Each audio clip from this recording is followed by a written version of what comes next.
Please ಮಾವ, ಸಮಾಧಾನ ಮಾಡ್ಕೊಳ್ಳಿ. ಈಗ ಸಮಾಧಾನನೇ ಮಾಡ್ಕೋಬೇಕು, ಬೇರೆ ದಾರಿ ಇಲ್ಲ.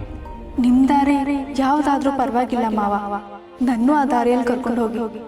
ನಾನು ನಿಮ್ಮ ಜೊತೆನೇ ಬರ್ತೀನಿ.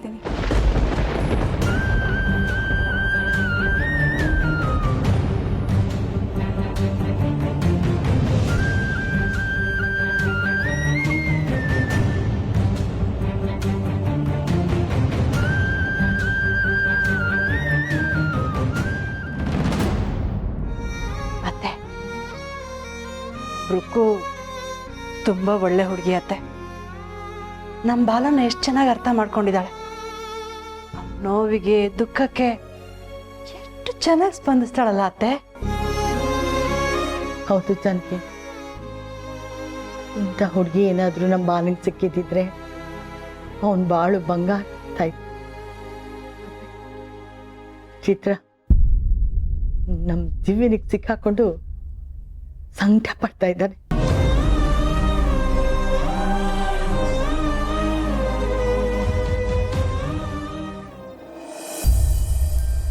ಅಮ್ಮ, ಅದು ಸತ್ಯ ಎಲ್ಲದರಲ್ಲೂ ಚೆನ್ನಾಗಿ ಪರ್ಫಾರ್ಮ್ ಮಾಡ್ತಾ ಹೇಳ್ತಾನೆ.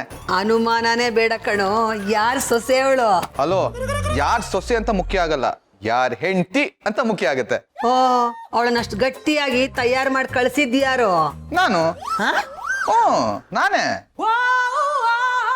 ನೀವೇ ಹೇಳ್ತಾ ಇರ್ತೀರಲ್ಲ, ನಾನು ಅವಳಿಗೆ ಇಷ್ಟೊಂದು ಸಪೋರ್ಟ್ ಮಾಡಿದ್ರಿಂದಾನೆ ಅವಳು ಟ್ರೈನಿಂಗ್ ಹೋಗಂಗಾಯ್ತು ಅಂತ.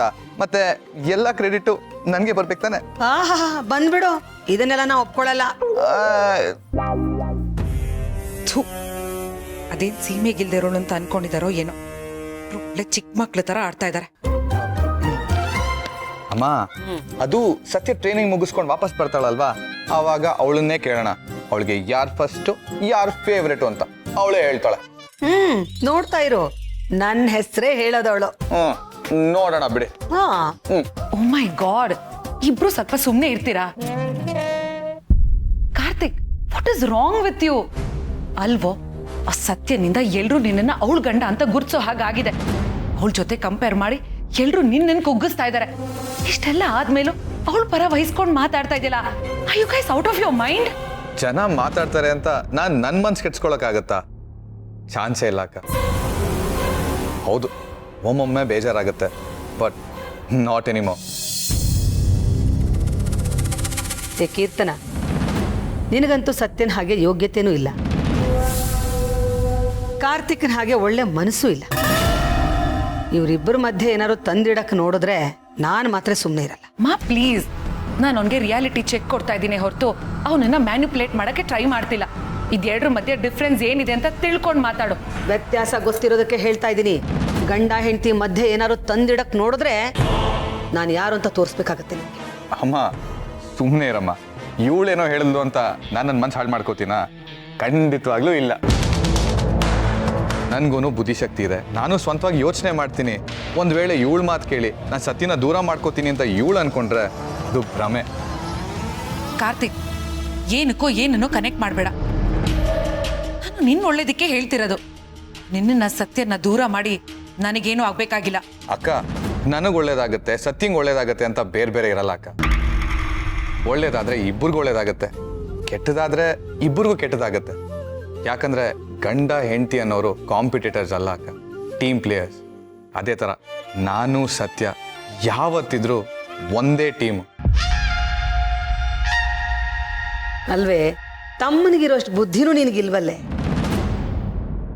ಕಾರ್ತಿ, ಹೋಗ್ಲಿ ಬಿಡೋ, ಉರ್ಕೊಳ್ಳೋರು ಉರ್ಕೊಳ್ಳಿ, ನಾವು ಮಾತ್ರ ಬಿಂದಾಸಾಗಿರೋಣ. ಕರೆಕ್ಟ್ ಆಗಿ ಹೇಳಿದ್ರಿ ಮಾ, ದಿಸ್ ಇಸ್ ಟೂ ಮಚ್. ಒಂದು ನಿಮಿಷ ಇರೇ ಮಗನೇ, ಅವಳು ಹೇಳ್ತಾಳಲ್ಲ, ಅದು ನೆಕ್ಸ್ಟ್ ಏನೋ ಇರುತ್ತಲ್ಲ. 2 ಆದ್ಮೇಲೆ 3 ಅಮ್ಮ. 3 ಮಚ್ ಕಣೆ, ಹೋಗೆ.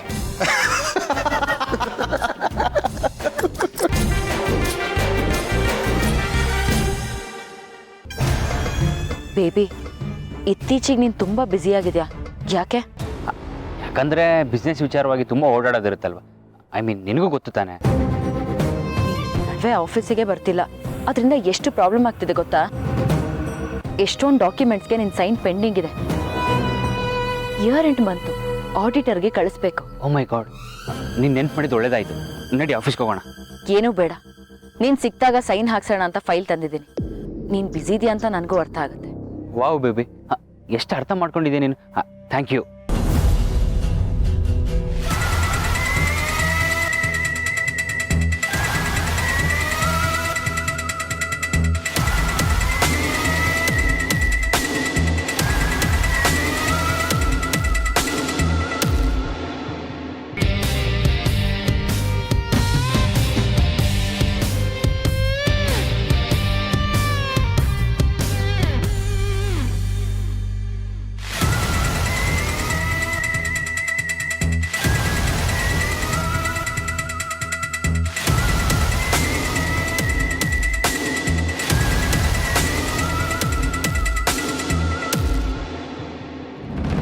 ಸುಪ್ರೀತ್ ಏನಿದು, ಅದು ಪಬ್ಲಿಕಲ್ಲಿ ಯಾರಾದ್ರೂ ನೋಡಿದ್ರೆ ಏನಾಯ್ತು? ಅಲ್ಲ, ನಮ್ಮ ಹುಡುಗಿ ಕೈನ ನಾನು ಹಿಡ್ಕೊಂಡಿದ್ದೀನಿ, ನಿಮ್ದೇನು ಅಂತ ಕೇಳ್ತೀನಿ. ಬೇಬಿ, ಈಗ ಹೇಗಿದ್ರು ಇಬ್ರು ಫ್ರೀ ಇದ್ದೀವಿ. ಮನೆಗೆ ಹೋಗೋಣವಾ? ಚಾನ್ಸೇ ಇಲ್ಲ. ಯಾಕೆ ಬೇಬಿ? ಅಲ್ಲ, ಮುಂಚೆ ಎಲ್ಲ ಮನೆ ಕರ್ಕೊಂಡು ಹೋಗೋ ಅಂತ ಹೇಳ್ತಾ ಇದ್ದೆ. ಇವಾಗ ಏನಾಯ್ತು? ಮೊದ್ಲಾದ್ರೆ ನಿನ್ ಮನೆ ನೋಡೋ ಆಸೆ ಇತ್ತು, ಅದನ್ನ ನೋಡಾಯ್ತು. ಇನ್ ನಿನ್ ಮನೆ ಕಾಲಿಡೋದು ಮದ್ವೆ ಆದ್ಮೇಲೆ. ಇಷ್ಟೇ ಅಂತೀಯಾ? ಬೇಬಿ, ಇನ್ನು ಎಷ್ಟು ಅಂತ ಕಾಯಿಸ್ತೀಯಾ? ಮದ್ವೆ ಆಗೋವರ್ಗು. ಬೇಜಾರಾಯ್ತಾ? ಆಗಲ್ವಾ ಮತ್ತೆ? ಹಾಗಿದ್ರೆ ಬೇಗ ಮದ್ವೆ ಆಗು.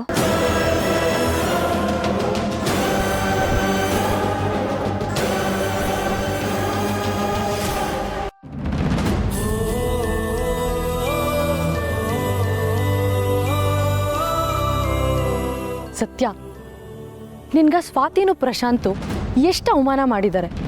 ನೀನ್ ಒಂದು ಕ್ಷಣ ಹಿಂದೆ ಮುಂದೆ ಯೋಚನೆ ಮಾಡಿದೆ, ಅವ್ರಿಗೆ ಸಹಾಯ ಮಾಡ್ದಿಲ್ಲ, ಯಾಕೆ? ಚೇತನ, ದ್ವೇಷ ಸಾಧಿಸೋ ಹೊತ್ತಾ ಇದು. ಅಷ್ಟಕ್ಕೂ ದ್ವೇಷ ಸಾಧಿಸಿ ಪಡ್ಕೊಳ್ಳೋದೇನಿದೆ ಹೇಳು?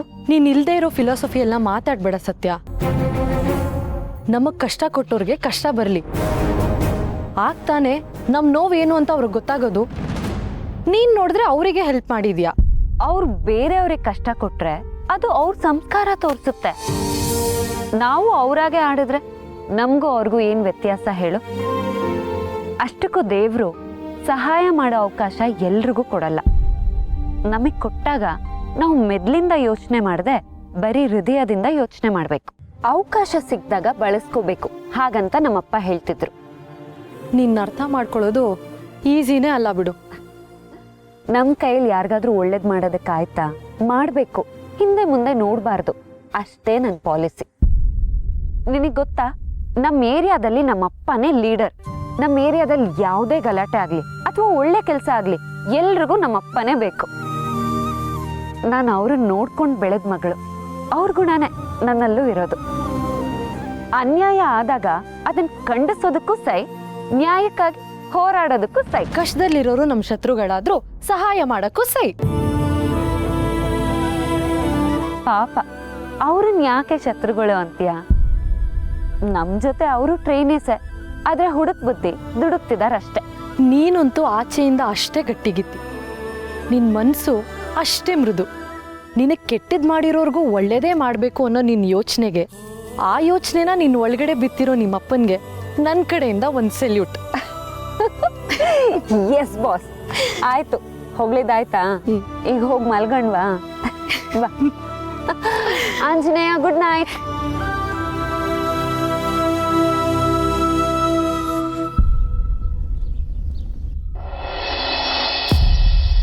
ಅಜ್ಜಿ, ನಿನ್ನ ವಿಡಿಯೋ ಎಫೆಕ್ಟು ತುಂಬ ಚೆನ್ನಾಗಿದೆ. ವಿಡಿಯೋ ವೈರಲ್ ಆಗಿದ್ದು ಅಲ್ಲದೆ ಅದರಿಂದ ನಮ್ಮ ಅಂಗಡಿ ವ್ಯಾಪಾರ 4 ಪಟ್ಟಾಗಿದೆ. ಹೌದಾ ಬಾಲ? ಹೆಂಗೆ ನಮ್ಮ ಡೈರೆಕ್ಷನ್ ಹೇಳಪ್ಪ. ಬೇಕಂದ್ರೆ ಇನ್ನೂ 4 ವಿಡಿಯೋ ಮಾಡಾಕ್ತೀನಿ. ಆಮೇಲೆ ನೀನು ಅಂಗಡಿ ಮುಂದೆ ಕ್ಯೂ ಸಾಲಾಗಿ ನಿಂತಿರ್ತಾರೆ. ವ್ಯಾಪಾರ ಜಣ ಜಣ ಅಂತ ಕಂಚಣ ನೆನೆಸ್ಬೋದು.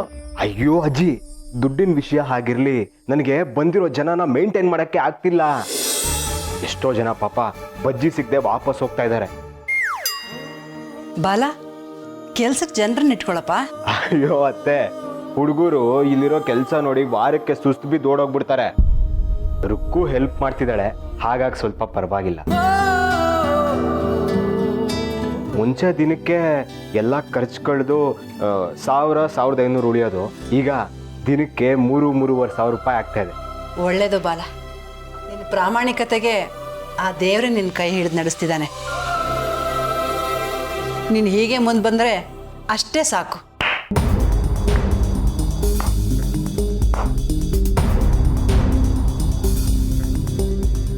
ವಾವ್, ಸುಳ್ಳು ಹೇಳೋದನ್ನ ನಿನ್ನನ್ನು ನೋಡೇ ಕಲಿಬೇಕು. ಸುಳ್ಳನ್ನ ಎಷ್ಟು ಈಸಿಯಾಗಿ ಹೇಳ್ತೀಯಾ? ಏಯ್ ಮಾವ ಏನು ಸುಳ್ಳು ಹೇಳಿದ್ರೀಗ? ರುಕು, ಸ್ವಲ್ಪ ಸುಮ್ಮನೆ ಇರು. ನೋಡು ದಿವ್ಯಾ, ನನಗೆ ಸುಳ್ಳು ಹೇಳೋ ಅನಿವಾರ್ಯತೆ ಇಲ್ಲ. ಜೊತೆಗೆ ನಿನಗೆ ವಿವರಣೆ ಕೊಡೋ ಅವಶ್ಯಕತೆ ಅಂತೂ ಮೊದಲೇ ಇಲ್ಲ. ದಯವಿಟ್ಟು ನಮ್ಮ ತಂಟೆಗೆ ಬರದೇ ಇದ್ರೆ ನಿನಗೂ ಒಳ್ಳೇದು. ಸರಿಯಾಗಿ ಹೇಳಿದ್ರಿ ಹೇಳಿ ಅಂದರೆ, ನೀವು ಎಷ್ಟು ದುಡಿದ್ರು ಏನು ಮಾಡಿದ್ರು ಇವಳಿಗೇನಂತೆ? ಹೊಟ್ಟೆ ಉರಿ ಅಮ್ಮ. ಅದಕ್ಕೆ ನಾವು ಮಾತಾಡೋದನ್ನ ಕತ್ ಕೇಳಿಸ್ಕೊಂಡು ಮೂಗು ತುರಿಸ್ಕೊಂಡು ಬರ್ತಾ ಇದ್ದಾಳೆ. ನೋಡು, ನಿನಗಿಂತ ಮೊದಲು ನಾನು ಅವನು ನೋಡಿರೋದು. ಅವನ ಬುದ್ಧಿ ಏನು ಅಂತ ನನಗೆ ಚೆನ್ನಾಗಿ ಗೊತ್ತು.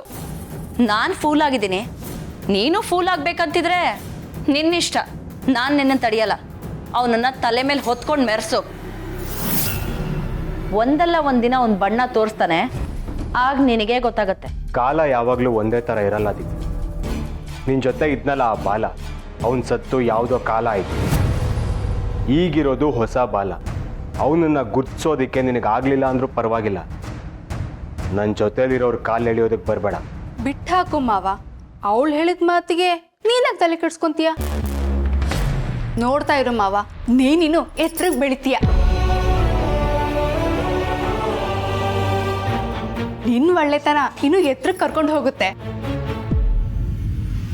ಆಗ ಅವಳಿಗೆ ಗೊತ್ತಾಗತ್ತೆ ಅವಳು ಕಳ್ಕೊಂಡಿರೋದೇನು ಅಂತ. ಆದ್ರೆ ಅಷ್ಟೊತ್ತಿಗೆ ನೀ ತುಂಬಾ ಮುಂದೆ ಹೋಗಿರ್ತೀಯ. ಇವಳು ಮಾತು ನಿನ್ ಕಿವಿಗೆ ಬೀಳ್ದಿರೋ ಅಷ್ಟು. ದುಕ್ಕು, ನೀನು ಪ್ರೋತ್ಸಾಹದ ಮಾತು ಕೇಳ್ತಾ ಇದ್ರೆ ನಿಜಕ್ಕೂ ನನ್ನ ಹೃದಯ ತುಂಬಿ ಬರುತ್ತೆ ಕಣೆ. ಹೆಂಡತಿ ಆದವಳು ಗಂಡನ ಕಷ್ಟ ಸುಖದಲ್ಲಿ ಜೊತೆಯಾಗಿ ನಿಂತು ಅವನನ್ನು ಪ್ರೋತ್ಸಾಹಿಸ್ಬೇಕಾಗಿತ್ತು. ಆದರೆ ಏನು ಮಾಡೋದು, ಇವನ ಅದೃಷ್ಟನೇ ಸರಿ ಇರಲಿಲ್ಲ.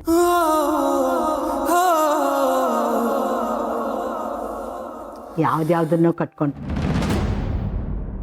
ಆದರೆ ರುಕ್ಕು ಬಂದ್ಮೇಲೆ ನಮ್ಮ ಬಾಲನ ಅದೃಷ್ಟನೇ ಬದಲಾಗಿ ಹೋಗಿದೆ ಅತ್ತೆ. ರುಕ್ಕು ಕಾಲ್ಗುಣದಿಂದ ಅವನಿಗೆಲ್ಲ ಒಳ್ಳೇದಾಗ್ತಿದೆ. ನೋಡಿ ಅವನು ಎಷ್ಟು ಸಂತೋಷವಾಗಿದ್ದಾನೆ. ಇದಕ್ಕಿಂತ ನಮ್ಗಿನ್ನೇನು ಬೇಕು ಹೇಳಿ? ನಾನು ಶುರುನಲ್ಲಿ ಇವನ್ ಮಾತನ್ನ ನಂಬಿ ಖುಷಿಯಾಗಿದ್ದೀನಿ ಅನ್ನೋ ಭ್ರಮೇಲಿ ಬದುಕ್ತಿದೆ. ಬಾಲ, ನೀನ್ ಹೆವಿ ಟ್ಯಾಲೆಂಟು. ಮೊದಲೆಲ್ಲ ನನ್ನೊಬ್ಳನ್ನ ಯಾಮರ್ಸ್ತಿದ್ದೆ, ಇವಾಗ ಇಡೀ ಫ್ಯಾಮಿಲಿನೇ ಯಾಮರ್ಸ್ತಾ ಇದೆಯಾ. ವಾವ್. ಏಯ್, ಇನ್ಮೇಲೆ ನನ್ನ ಮಾವನ ಜೊತೆ ಮಾತಾಡೋದನ್ನ ನಿಲ್ಸು. ಏನಾದ್ರೂ ಇದ್ರೆ ನನ್ನ ಜೊತೆಗೆ ಮಾತಾಡು. ಓ, ನೀನೇನು ಅವನ ಬಾಡಿ ಗಾರ್ಡಾ? ಅದಕ್ಕಿಂತ ಸ್ವಲ್ಪ ಜಾಸ್ತಿ.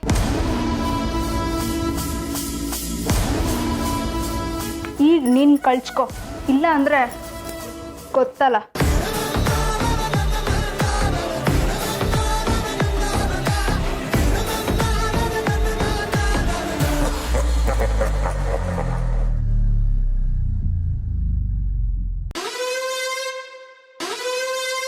ನಾವು ನಮ್ಮ ಟ್ರೈನಿಂಗ್ನ ಕೊನೆ ಹಂತದಲ್ಲಿದ್ದೀವಿ.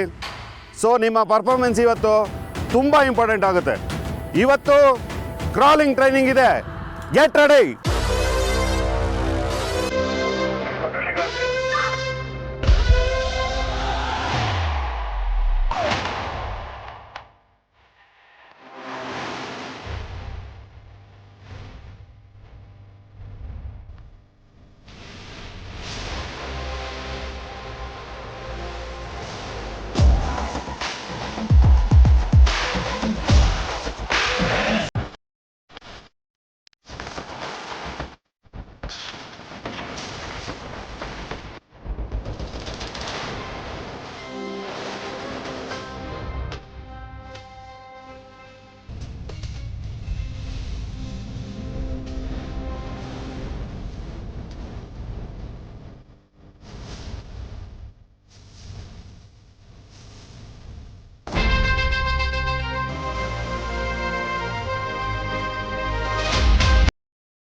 ಕಾಫಿ ಕೊಡಕ್ಕೆ ಎಷ್ಟೊತ್ತು ಮಾಡ್ತೀಯ? ತಂದೆ ತಗೊಳತ್ತೆ. ಕೊಡು. ಬಾಲೆಯಲ್ಲಿ ಇನ್ನೂ ಬಂದಿಲ್ವಾ? ಇಲ್ಲ ಅತ್ತೆ, ಬೆಳಗಿನ ಜಾವ ಹೋಗಿರೋದು, ಇಷ್ಟೊತ್ತಾದರೂ ಬಂದಿಲ್ಲ. ಆ ಹುಡುಗ ಎಷ್ಟು ಕಷ್ಟಪಡ್ತಾನತ್ತೆ.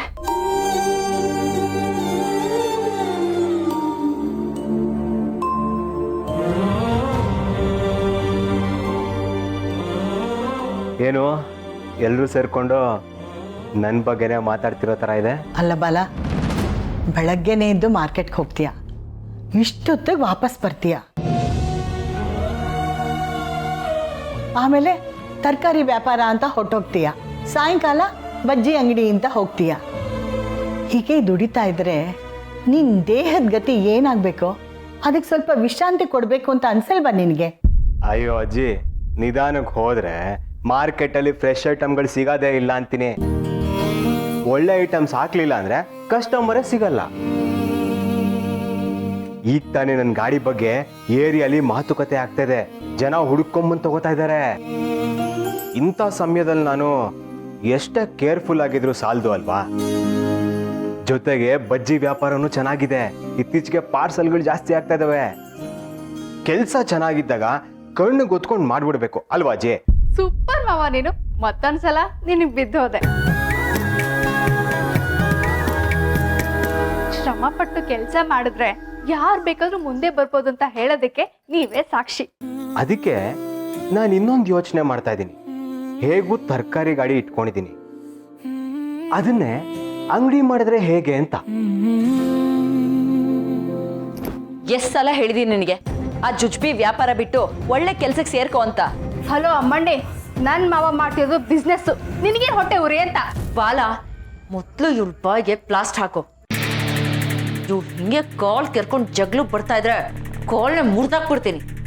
ಹಾಕ್ತೀಯ. ಅಲ್ಲಿ ತನಕ ನಾನೇನ್ ಕಡ್ಲೆಪುರಿ ತಿಂತಿದ್ದೀನ? ಇಬ್ರು ಸುಮ್ಮನೆ ಇರ್ತೀರಾ? ನೋಡು ದಿವ್ಯಾ, ನಿನಗೆ ಎಂಕರೇಜ್ ಮಾಡೋಕ್ಕಾಗ್ಲಿಲ್ಲ ಅಂದ್ರೂ ಪರವಾಗಿಲ್ಲ, ಆದ್ರೆ ಡಿಸ್ಕರೇಜ್ ಮಾತ್ರ ಮಾಡಬೇಡ. ನನ್ನ ಪಾಡಿಗೆ ನಾನು ಹೇಗೋ ಇರ್ತೀನಿ ಬಿಡು. ನಿನ್ ಪಾಡಿಗೆ ನೀನ್ ಎಲ್ಲೋ ಬದುಕ್ತಿದ್ಯಾ? ಆ ತಳ್ಳೋ ಗಾಡಿಗೆ ನನ್ನ ಹೆಸರು ಇಟ್ಕೊಂಡು ಬದುಕ್ತಾ ಇದ್ಯಾ? ಹೇಗೋ 4 ಕಾಸು ಸಂಪಾದನೆ ಮಾಡ್ತಿದ್ಯಾ? ಇನ್ನೇನಾದ್ರೂ ಅಂಗಡಿ ಇಟ್ಕೊಂಡ್ರೆ ಅಷ್ಟೇ ಕತೆ. ಇವ್ರಿಗೆ ಯಾರ ಮಾವ ನಿನಗೆ ಹೇಳೋದಕ್ಕೆ? ನಿನ್ ಗಾಡಿನಾದ್ರೂ ಇಡು, ಅಂಗಡಿನಾದ್ರೂ ಮಾಡು. ಇವಳಿಗೆ ಏನಕ್ಕೆ ಹೊಟ್ಟೆ ಉರಿ? ಬಂದ್ಬಿಟ್ಲು ದೊಡ್ಡದಾಗಿ. ಮಾವ, ನಾನ್ ಹೇಳ್ತಿದ್ದೀನಿ ಕೇಳಿ, ನೀವು ಅಂಗಡಿನ ಮಾಡಿ, ದೊಡ್ಡ ಅಂಗಡಿನೇ ಮಾಡಿ. ಉರ್ಕೋಣರು ಉರ್ಕೊಂಡ್ ಸಾಯ್ಲಿ, ನಾವ್ ಯಾರಿಗೂ ಕೇರ್ ಮಾಡೋದು ಬೇಡ. ನೀನೇನೆ ನಿನ್ನನ್ನು ಸೇರಿಸ್ಕೊಂಡು ಹೇಳ್ತಾ ಇದ್ಯಾ? ನಾವ್ ಯಾರಿಗೂ ಅಂದ್ರೆ ಏನರ್ಥ? ನೀನು ಅವನುನಾ? ನಿನಗೆ ಹಾಗೆ ತಿಳ್ಕೊಳಕ್ ಆಸೆ ಇದ್ರೆ ಹಾಗೆ ತಿಳ್ಕೊ, ನನಗೇನು ಅಭ್ಯಂತರ ಇಲ್ಲ. ಆದ್ರೆ ಮಾವನ್ಗೆ ಹಾಗ್ ಮಾಡು ಹೀಗ್ ಮಾಡು ಅಂತ ಹೇಳೋದಿಕ್ ಬರ್ಬೇಡ. ಅದು ಅವನಿಷ್ಟ, ನೀನ್ ಅವನಿಗೆ ಹೇಳಕ್ಕೆ ಯಾವಳು ಅಲ್ಲ. ನಾನು ಅವನ್ ಎಕ್ಸ್ ವೈಫ್. ಹಂಗ್ ನೋಡಿದ್ರೆ ನೀನ್ ಯಾವಳು ಅಲ್ಲ. ಎಕ್ಸ್ ವೈಫಾ? ನೀನಂತೂ ನನ್ನ ಮಾವನ್ ಲೈಫಲ್ಲಿ 0, ಅದಂತೂ ಪಕ್ಕ. ನೋಡ್ತಾ ಇರು, ನೀನ್ ಮುಂದೆನೆ ನನ್ನ ಮಾವ ಹೇಗ್ ಬೆಳಿತಾನೆ ಅಂತ.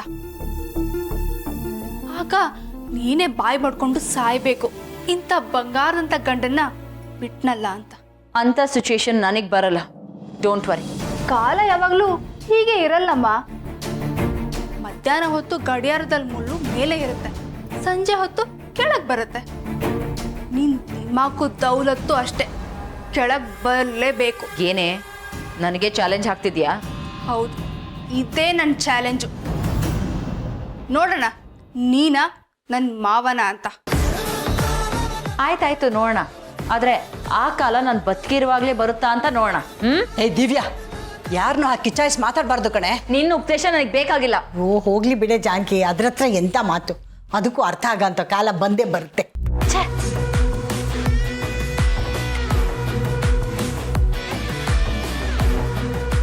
ಮಾವ, ನಾನಂತೂ ಚಾಲೆಂಜ್ ಹಾಕಾಗಿದೆ. ಈಗ ನೀವು ನನ್ನನ್ನ ಚಾಲೆಂಜಲ್ಲಿ ಗೆಲ್ಲಿಸಲೇಬೇಕು.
ಚೆನ್ನಾಗಿದೆ ಅಲ್ವಾ? ಟೈಮು ಹೀಗೆ ನಿಂತೋಗ್ಲಿ ಅಂತ ಅನಿಸ್ತಾ ಇದೆ. ಥು, ಇನ್ನು ಈ ಕಣ್ಣಲ್ಲಿ ಏನೇನು ನೋಡ್ಬೇಕು ಕರ್ಮ.